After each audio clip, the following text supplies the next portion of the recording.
দেখেন আহারে কাদের কথা শোনাচ্ছি, যারা হিমস থেকে এক দল আসছে হযরত ওমরের সাথে সাক্ষাৎ করার জন্য। হযরত ওমর তাদের সাথে কথাবার্তা বলার পর বললেন, তোমরা একটা কাজ করো, হিমসের গরিবদের একটা লিস্ট দাও, আমি বাইতুল মাল রাষ্ট্রীয় কোষাগার থেকে ওদের জন্য কিছু বরাদ্দ দিতে চাই। হিমসের লোকেরা সুযোগ পায়া লিস্ট একটা করছে লম্বা,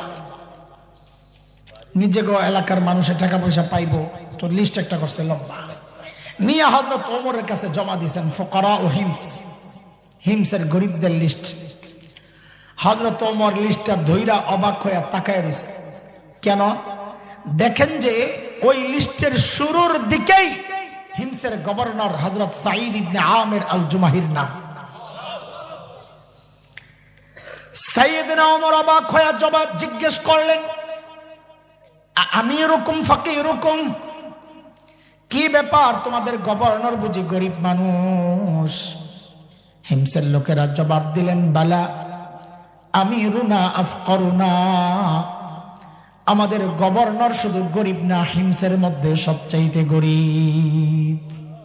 কল্পনা করা যায় এই যুগে। হযরত ওমর এই কথা শুনে এতটা খুশি হয়েছেন, সাথে সাথে 1000 স্বর্ণ মুদ্রা প্যাকেট করে দূত মারফত পাঠায় দিয়েছেন, যাও আমার পক্ষ থেকে আমার সাইদকে হাদিয়া দিয়ে আসো। কত? 1000 স্বর্ণ মুদ্রার দাম তো কয়েক হাজার টাকা হইবই, তাই না? কত? হ্যাঁ, আন্দাজি কয়েক কোটি কইছেন, কিন্তু ওইটাই ঠিক।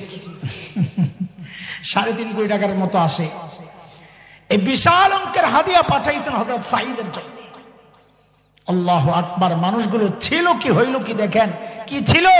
1 পয়সার জন্য যারা মানুষ খুন করত, হইল কি দেখেন।